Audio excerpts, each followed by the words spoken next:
to 80% this year. I'm sure one of those who came before me talked about or alluded to the issue of the wheat bumper harvest that we did. Of course, wearing another hat from the academia, they were asking, yes, that was the wheat bumper harvest, which we have not done for the first time after independence, but the price of bread is not reflecting that. So I don't have the answer. I'm sure Minister of Agriculture or others can help us. There was the issue that we have a bumper harvest in wheat, historic. But how is it benefiting us? The bread is too high. So I am not asking anyone, I'm just throwing. So what have been the reasons why capacity utilization on one end has remained high and also low? The idea here is that when we see the factors that contributed to the high level of capacity utilization, policymakers need to continue doing good in those areas. When it comes to reasons why capacity utilization has gone down, also policymakers and all stakeholders, we need to pull our hands together and see how we can improve in those areas. So the use of local raw materials is one of the reasons that have contributed to capacity utilization. So wearing another hat from academia, I know that the Ministry of Industry and Commerce, they did a study on local content threshold issues. And among others, the issue was to encourage local procurement across all the sectors, to say as much as possible, buy locally when you do your economic activities. Also, the issue of availability of market, that most were saying, no, in Zimbabwe, we have a good market for most of the products or services that they provide over and above the export market. Also, the availability of foreign currencies. There were some that have been benefiting a lot from the RBZ auction system, and they were very much happy about that. So these were some of the issues that contributed, even in terms of availability of other resources, be it human. Then on the other side, some of the reasons that caused or that negatively affected capacity utilization was the issue of power outages. I think it's a song that we all know in Zimbabwe. We don't need a prophet to help us assimilate that. So I'm sure ZESA and ZETTDC and the whole sector, if they are here, I'm sure they will help us at some point. Lack of capital. Business activities, they depend on getting credit or loans. As an academia, when we teach our students globally, it doesn't matter it's Microsoft, the retained profits, they are not enough. It doesn't matter it's liquid or big companies you can think of, they need loan from a bank so that they can do serious investments. And that's where we have this. So for us, Zimbabwe, we know that among others, because of other reasons or other factors, when we get our loans, it's expensive out there. The same applies when we are here. Our interest rates, some banks, I know, I'm sure the Reserve Bank allowed them to charge interest rates between 10 and 15%, but I know some banks, they are on the 18%, some close to 20%. Or we are just saying it's expensive if it's there. And on the other side, again on capital, some of us, we have a tendency, when we borrow money, we forget to pay. So there's the issue of non-performing loans there. So it's a balance either way, but in summary, this lack of capital, the capital is there, but the lack is on the fact that it's expensive. Then there's also the issue of costly ease of doing business. I'm sure we know our ranks across most issues or factors on ease of doing business. We are very much good on triple numbers. On Zimbabwe, across all the ease of doing business, we are above 120, 130, and we play mostly around 150. And it means something too. Then corruption. This one, I'm sure we all know. We don't need, again, another prophet there. So we zeroed in a bit to just highlight some views that came on the issue of power. And we looked at the independent power producers. It's one vehicle or it's one Yes, one option that government, through the Ministry of Energy, is encouraging investors to come and help on the increased supply of power using the independent power producers. But when the views that we got from those that participate in this sector, they raised some very important issues that discourages them, some of them from seriously investing. One, they were saying the delays, where they were saying if you have an idea, for instance, of solar or gas, the delays to get the license may take 2.5 to 3 years to get a license. And mostly the license will be done here in Zimbabwe. It's 100% done here, but it takes 2 to 3 years for an investor, meaning that that investor has to wait with his or her billions parking to wait for the license from Zimbabwe. When there are other countries, more than 200 countries in the world, but they have to park their billion until it's said yes by a license. So I'm sure you know what I'm saying here. So again, they were saying that the current license, in terms of years lost due to delays, the current license is a lifespan of 25 years. So they were saying, now, you will have already spent 2 to 4 years just getting a license and other things. So those were issues that there were also issues of verification and assessment, which if it's for doing all the process may cost more than 200,000. There were issues that even the certification and verification, sometimes, Zero Official prescribe certain companies to do that. And sometimes you are not sure even the verification is done, whether it will be, or whether you get a license. So these were some of the issues with regards. So let me go to the recommendation on this particular issue. They were saying direct offtake arrangements, that the direct offtake arrangements enabled by ZESA, in which the producer can have a direct supply. So they were saying there is just need for improvement. The direct offtake arrangements are there, but they were introducing, or they were suggesting some reviews there. Guarantees on foreign currency obligations and cost-reflective tariffs. So these are some of the components that we just picked, so we'll skip on that one on ease of doing business. We are also cognizant of the recent reforms that were done, among others, on ease of doing business. We zeroed in on 2 recent tax reforms and also investment reforms by ZIDA. With regards to tax reforms, ZIMRA launched the tax and revenue management system, terms or what abbreviated, where they say that system will have an enhanced and more efficient than the tax payment and administration system currently being used. But all in terms of getting the impact of this new recent reform, it's still less than 2 months, so we could not get feedback in terms of its impact, whether it has improved issues around taxation. But I'm sure next year in the survey we'll get some feedback. But all in all, what we are saying here, what ZIMRA has done is a move in the right direction. Once it's implemented, we hope, and very positive with them, that it will work.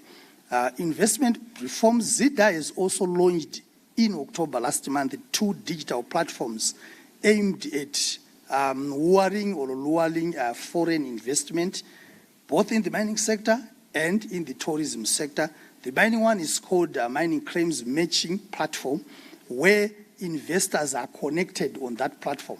Those who want to invest in mining, once you are registered, you have a plethora of potential investors or those who have mining claims. So it's a community of those that want to invest and those that have mining claims, etc., etc. The platform was launched last month. Also, they have Zimbabwe Tourism Investment Matchmaking Platform, again in the same concept of matching those who want to participate and invest in tourism. As together with what we have said for ZIMRA, is still a new. These 2 platforms are still new. We could not again get more about their impact, but the good thing is that they are launched.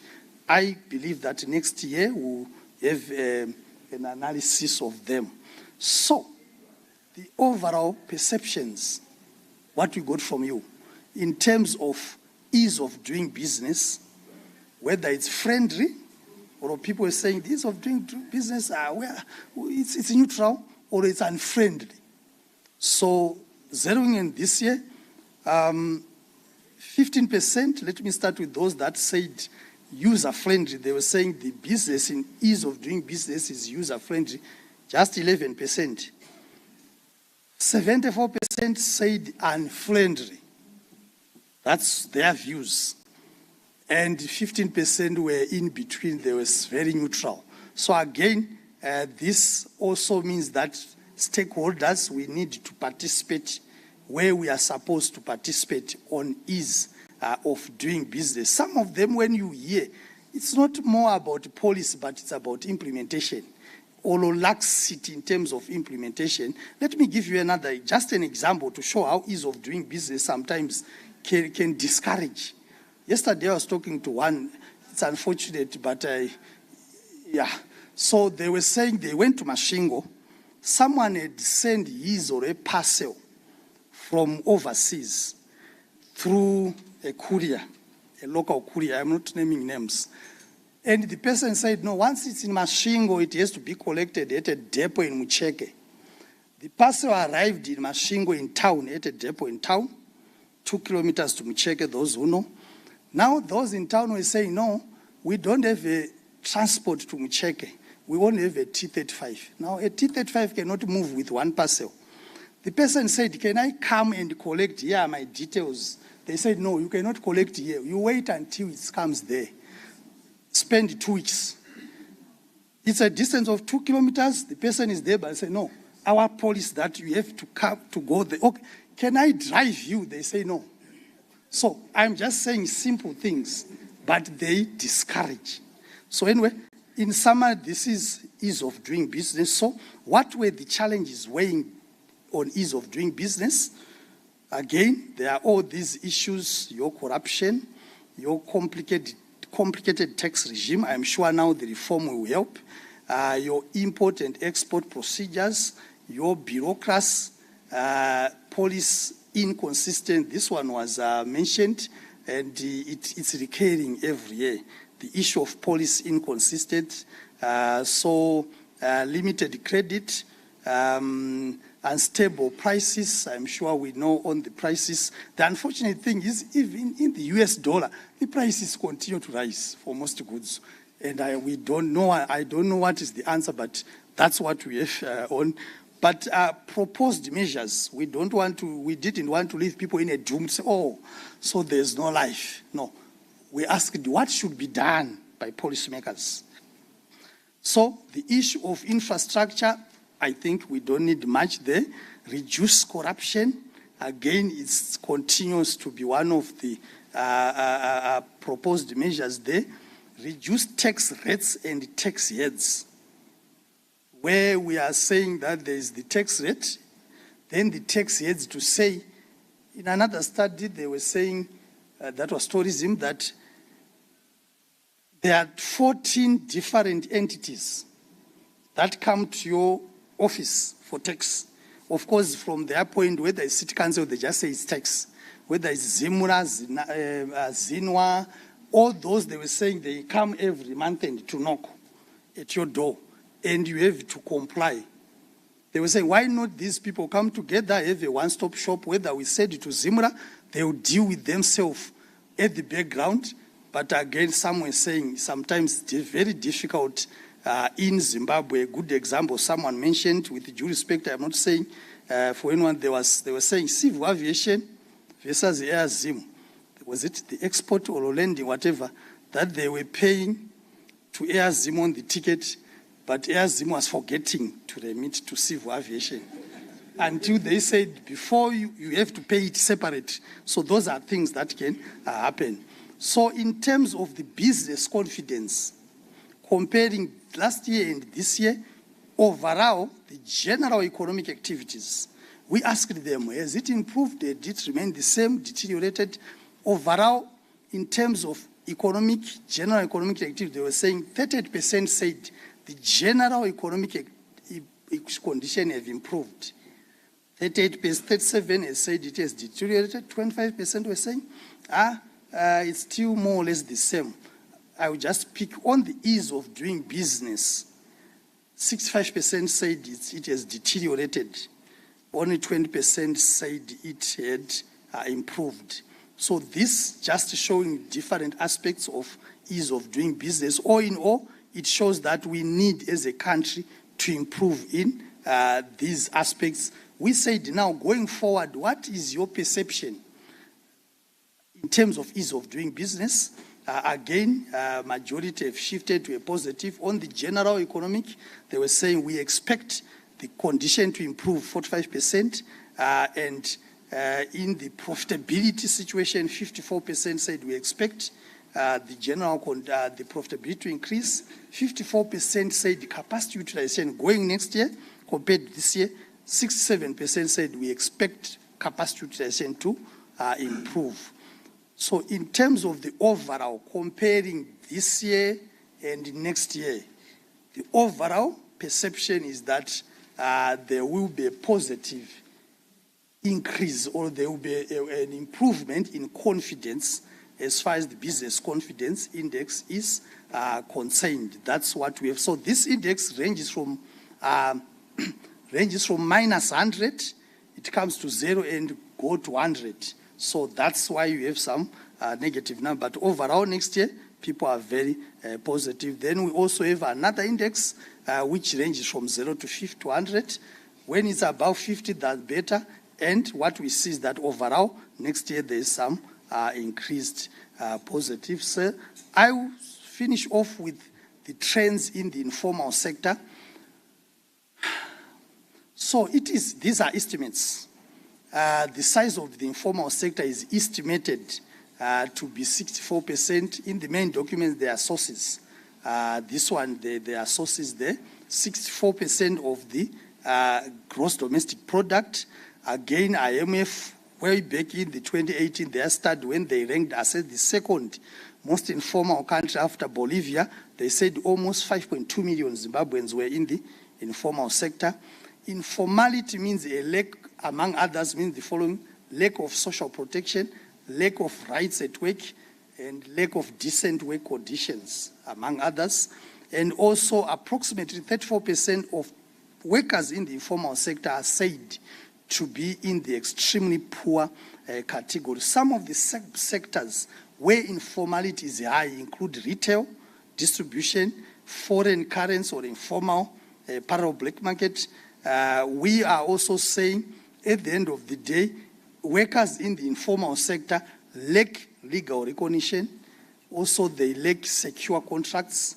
There are no benefits. There is no social protection. And the earnings, they are just there to sustain a bit in terms of life. So these are some of the major causes. We will not dwell much. Why this informality in Zimbabwe? Rural to urban migration, people think that in towns, that's where we have jobs. There's also, recalling those who know history, when we introduced ISAP in 1991, it started with the government, they retained close to 25% of civil servants. That's where we started to see a serious increase in terms of the informal sector, deindustrialization. Some, they just want to run away from tax, so they go there. Some, it's a means of survival. Frequent droughts has also caused some increase in informality. This is just a pictorial view in terms of male, female, those in the informal sector. The distribution, who is employed within the informal sector, majority are in the communal and the resettlement farms. And a few there are paid employee permanent in the informal sector. So what are the recommendations? The recommendations that we got are two. So I will be slow a bit here, even take a minute. There are two extreme views based in best practice elsewhere and also in literature. One, the one that I think as a country we normally talk about is formalizing the informal sector. That's the one which is there, formalizing the informal sector, where actually the government is developing or is nearly finishing developing the national formalization strategy. But another view is that the truth is that informal has become normal in most countries, and informal is there to stay. So the other view is that why in the informal sector improve the productivity and enhance the way they do business, because the informal sector will always be there. So overall, in terms of the recommendation, the best we propose that there is need to have both or combine as much as possible. Whilst government moves towards formalizing, but at the same time, knowing that informal sector is part of life, there is need to ensure that this informal sector, they also enhanced in terms of their productivity, because they are contributing to economic livelihood, to GDP. You go at CSO, you can see on your own, you go in any markets, how far from your views. Last year we did recommendations. From your views, what did you think in terms of whether were those recommendations satisfactorily implemented, or not satisfactory, or never implemented? Overall, what we see is that in terms of satisfactory implemented, 38% say that there was some satisfaction in terms of implementation of these various recommendations we made last year. 38%, whereas last year on the same issue of satisfactory, it was 23%. Those who said not satisfactory, they were 33% this year. Last year it was 55%. Those who said never implemented were 30% compared to 22%. So last, policy suggestions. One, they were saying power is the lubrication of business. No serious production can be done without uninterrupted power supply. Again, we don't need any more explanation there. The uncertainty, so they were saying now that the uncertainty around multi-currency use is over, because now it has been extended to 2030.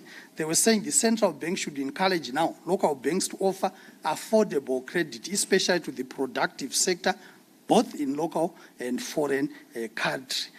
Issues to do with efforts to clear our debt, they were saying there's need to continue putting and pulling our socks to ensure that as a country we clear, so that it opens doors in terms of international credit lines. In terms of corruption, they continue to say ZAC, National Prosecuting Authorities, ZRP and other stakeholders to continue working. Regarding ease of doing business, they were saying these two initiatives, platforms that were launched by ZIDA needed to ensure that they are effectively implemented so that we get positive results. In terms of the aspects of policy changes, policy issues, they were saying, by the way, a study was done recently on regulatory impact assessment by National Competitiveness Commission, where they were saying there's a need to do a follow-up and implementation of some of the issues around RIA. So, ladies and gentlemen, I think my preaching is over. Thank you.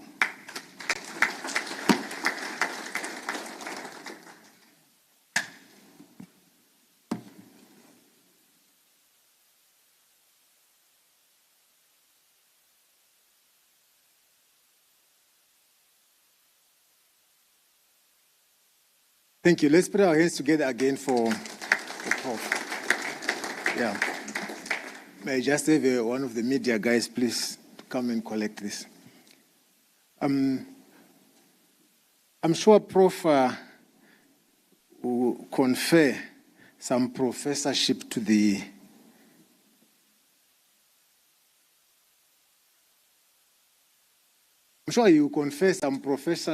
professorship to the director of ceremony if I say this.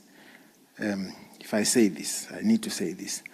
What he was presenting was not something that the professor and his team manufactured in some lab somewhere or in some theater or somewhere. What he presented was just a consolidation of what you as business said, and you ask them to put together. So, when he said capacity utilization in 2023 was 63%, for instance, and then in 2023, 60%, he did not say that. But you said that's what happened. Again, when he talked about the ease of doing business, 10% said it's friendly, 74%, you said, did they say 74%? They said 74% was unfriendly. Again, he did not say that. But you said that is the scenario. And 65% said ease of doing business has deteriorated. But what's the importance of ZNCC? ZNCC then comes in to say, okay, don't just remain in the 65% that are saying whatever, but give us your recommendations so that we can present them, we can channel them to the authorities, because it is not very easy for you as a business or as an individual to knock on certain doors and be heard. Normally it will appear like there's nobody inside, so you may keep on knocking. But if you are knocking via ZNCC, I'm sure your issues and concerns can be heard and heard easily. So it is important, I think, at this stage for us to take surveys seriously. When they distribute questionnaires, let's complete them with genuine feedback or input or information. When they ask for budget input or comments, let's take some time to seriously put together our concerns so that they can be channeled. Prof, is that, does that qualify me for professorship? I think, thank you. Okay. Thank you. So we'll give him some opportunity to just confer. You know, he's just conferring, so it's not a big deal. So thank you very much, ladies and gentlemen. I'm sure we'll have enough time to discuss this. I know some of you have got questions. We'll have some time to discuss that. But at this point, allow me to invite the governor of the Central Bank. Governor, thank you very much for taking your time to come and be with us today. So he's just going to make a presentation as our guest of honor. Obviously, we'll respond to that. Thank you.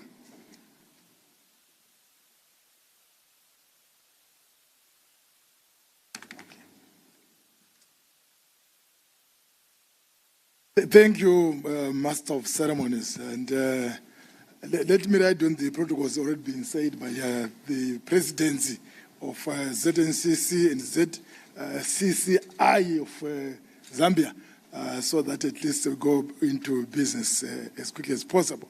A very good morning to you all.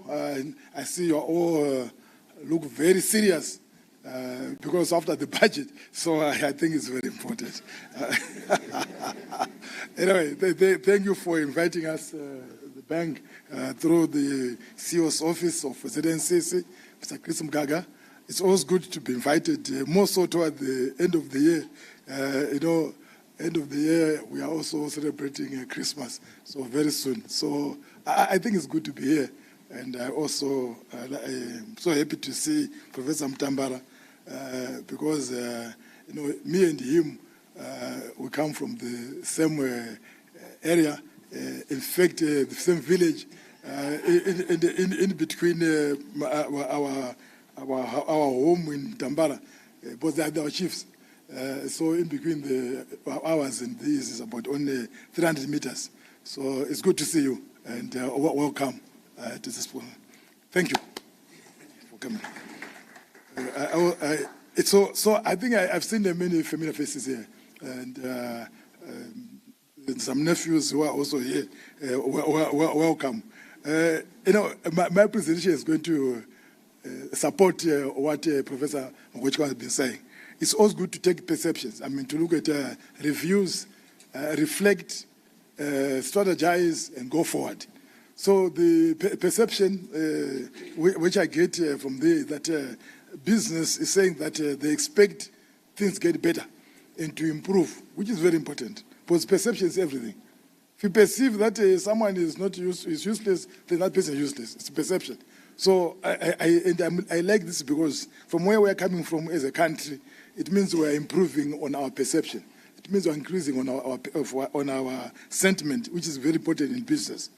I was going to ask you, Professor, after this, but let me ask this before I go into my presentation. That you mentioned corruption as one of the inhibitants of increasing capacity utilization. Then I said to myself, this corruption, is it happening at your companies whereby you are not able to increase capacity because of companies who are stealing from yourselves? I mean, how is it related to a government when you say, I can't increase my production because of corruption? Which corruption? Is it at your company levels? Is it, I mean, I don't say relationship, because you buy raw materials, you put them in a plant, you produce your biscuits or you produce your milk. How is that a national issue? Yeah, sure, please, it's very important here.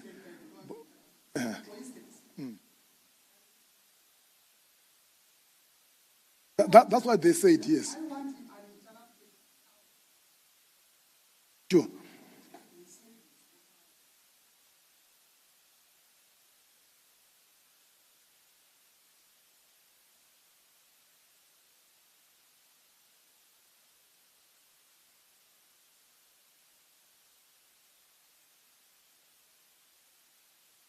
Okay. Thank you. Thank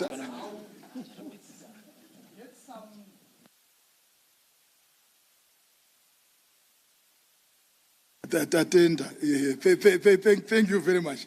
Let me also, I've seen my colleagues from IMF and World Bank. Welcome. Because my paper here, as was said earlier, I think it's also a big bag from the IMF and the World Bank. Right, so the way I am going to present this one, that I look at the global perspective, domestic perspective, what we have done, and what we believe we need to do as a country. In looking at the reflection, in reviewing business operations in Zimbabwe, and this is what has been presented this one is really going this side or is going this side? Yeah, thank you. So what has been presented here by Professor Makochkanwa is that I do believe that what was presenting is shaped by the global and domestic economic developments. If you look at today, the global risks that are there right now, there are quite a number, but the most significant ones are that there's a slowdown in global economic activity, there's a slowdown in global financial position, in other words, there's credit squeeze. There's also a reduction in commodity prices. These affect the business operations in Zimbabwe. We also see that there's geopolitics and geo-economic challenges. You know about the Israel versus Palestine. There's also Ukraine and Russia conflicts. These are all affect the way we do business here in Zimbabwe. The climate shocks, including the El Nino, is affecting us also as a country. This year looks to be below normal rainy season, where it's very hot. The rains that have fallen, they quickly evaporated because of the heat that is there, and therefore there's climate shocks. There's also the emerging risks and the emerging issues concerning the cyber crimes, as you all know with them. Then there's global supply chains that are also affected. These are the global side that affects our domestic economic activity in this country. We are very happy as a bank and that the fundamentals in this economy, they've remained strong in that we are very happy that the business have remained resilient. So we want to thank you for your resilience in this country. You've done very well despite all these global and domestic challenges. The subdued global growth prospects, this just indicates to you what the World Bank and the IMF numbers indicates to us, that the world economy is expected to grow by 2.9 in 2024, after having grown by 3% in 2023. And the number of the countries are there for you to see, just to indicate. And as Zimbabwe, we're expecting to have grown in this year by 5.5%, and we're expecting growth in next year of 3.5%. This year's growth was mainly on account of good mineral product exports, was on account of good agricultural outturn. As you are aware that tobacco, 296 million kgs, was the highest ever since we produced tobacco in this country. And Zimbabwe is the largest tobacco producing country in Africa, and number 4 in the world, after China, India, and Brazil, as we're number 4. And if you look at our agriculture, look at your blueberries, you're number 1 in the world. And you have the number ones many places. So you're doing very well as a business sector. Next slide there is just show you the global monetary and financial conditions. Whilst on one hand, inflation is being increasing, rising throughout the whole world, reached a plateau around 10-12%, going down around, we expect it to be around 6.9 and 5.8% in 2024. And on the right-hand side, you're looking at the policy for interest rates hikes that is happening throughout the whole world, going up. So it means that there's monetary policies which have been very tight to fight inflation, which is in the left-hand side. So all central banks have been doing that. That has led to credit squeeze in the whole world. Therefore, money has become very expensive because we are fighting inflation at the expense of growth. To the extent that the SOFR, which is the secured overnight financing rate, which replaced LIBOR, is now at around 5 right now, 5.3, 5.5. It's keep on increasing. And also the SDR rate that we got money ourselves, we got $1 billion from the IMF. It's 0.05%. Now it's at 4.3% or 4.2%. So we're now paying. So the cost of money has gone up. Domestic conditions in this country, we've seen the growth, as I've said, we've seen the growth being coming from the money that we put in place with the auction system. So we've seen capacity utilization going up in Zimbabwe to the extent that almost about 8 or just under $1 billion out of the $4 billion that have been received from the auction has gone to capacity utilization, which means capital formation, that means investments. And that investments that have gone up, it means that what we're presenting, Professor Magweshkanwa, it's also because of these sources. We've seen retooling, buying local campaigns, Zimbabwe campaigns with our products in Zimbabwe. We've seen shelves in this country having too many products from Zimbabwe. Almost 80% of the products are now from Zimbabwe, mainly because of the capacity utilization that you were talking about. And we've also been able to provide funding under the medium-term lending facility. And this, what they've done, they've increased the capacities, or they've increased capital formation. And therefore, when we talk about this 60% approved, you're talking about 60% of an increased capacity. Many times, I was speaking to Chris Mugaga earlier, that sometimes numbers, we need to interrogate numbers. What 60% of what? Last year, it was 60% maybe of a capacity which was able to produce, say, 5,000 units, that capacity of that plant. Now, that plant is now double because people have been able to invest more. So you're now 60% of an improved, of an enhanced capacity. That's what happened in Zimbabwe. I've seen many companies in Zimbabwe. I can mention a few without divulging their trade secrets, but some of them, they're quoted companies. If you look at companies like ProPlastic, big companies like your company, brother. If you look at your companies like Dairy Board, that is Pro Brands, you talk about Den Dairy, talk about the milling companies, Nestle companies, all those will tell you that the capacity has gone up. So, if you have invested more, it means you're now getting more products.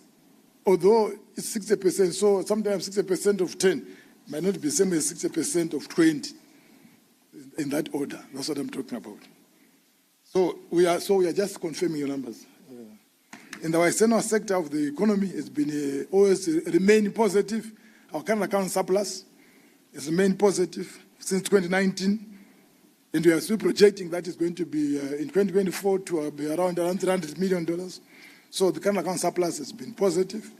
And this is mainly on account of the diaspora remittances, which we are very happy with, because we have seen that our diaspora remittances country, we are talking about the formal one that are coming through the normal money transfer institutions. We are talking about $150 million on a monthly basis. If you include NGOs and embassies, we're talking about $250 million on a monthly basis. That's a significant amount coming to the country. The impact of this agri demand in this economy. About 10% of our GDP is mainly through diaspora remittances or consumption through diaspora remittances, and that's very significant. So sometimes you ask yourself, where is the demand coming from? How am I increasing capacity utilization in this country? It's mainly because we are getting money from the diaspora. And that money, therefore to us, diaspora has become a sector to have a force to reckon with. It means that that's why we'll be saying our MPCs, we need to put in place incentives to ensure that we harness the diaspora remittances to go beyond consumption. Let's talk about economic diaspora and economic zones, for example. Why not? To ensure that at the end of the day, whatever is accorded to the foreign investors, if it could also be given to the diaspora remittances, to diasporans. So at the end of the day, they can expand. The beauty of diaspora is that they don't take dividends out of this country. They also do not send more money for consultancy fees, for management fees. The money remains in the country. So it's a very good domestic resource mobilization window for mobilizing funds in an economy. Foreign currency allocations, we've said through the auction system, which is allotments there. The blue one, it means out of $4 billion, since 2020 to 2023, $1.6 billion had been disbursed under the auction system for raw materials, and just under $1 billion for machinery. And if you combine those two, that's why we are saying that most of the money is going to capital formation and for